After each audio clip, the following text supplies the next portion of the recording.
sabi ko nga, lead by example, dami nagsasabi na may nagdodroga dito sa Senado, kaya sabi ko, dapat ako tsaka staff ko ang unang magpa-test para sa pinagbabawal na gamot. Para sa ganun, baka maengganyo din ang ating mga kasamahan. Dahil ang gusto rin po natin, magkaroon ng drug-free Senate, right? So, yung ginawa ko pong testing today, in coordination with the Senate Medical Bureau, ito po yung kanilang accredited laboratory for drug tests.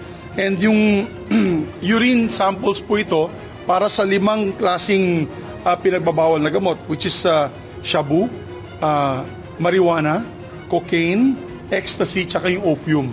So, ginawa po natin yan ngayon. Wala po kaming hair follicle. Alam ko maraming nagsasabing hair follicle test sana. Kung meron man, they can recommend to us who their follicle testing could be, and we can give also our hair follicle samples. No problem po sa akin yan. Bilang principal author ng Dangerous Drugs Law nung nasa Kongreso pa po ako in early 2000s, 2004, it's always been my advocacy. Talagang every year nagda-drug test po kami, hindi po ako natatakot, lalo na pag mga renewal ng gun licenses, napapadrug test po kami.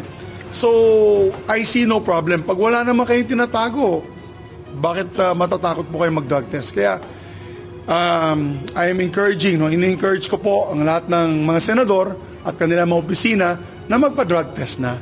Para sa ganun ay talagang mawawala ng duda na mga nagdudurog dito sa ating Senado, sa tahanan ng Senado.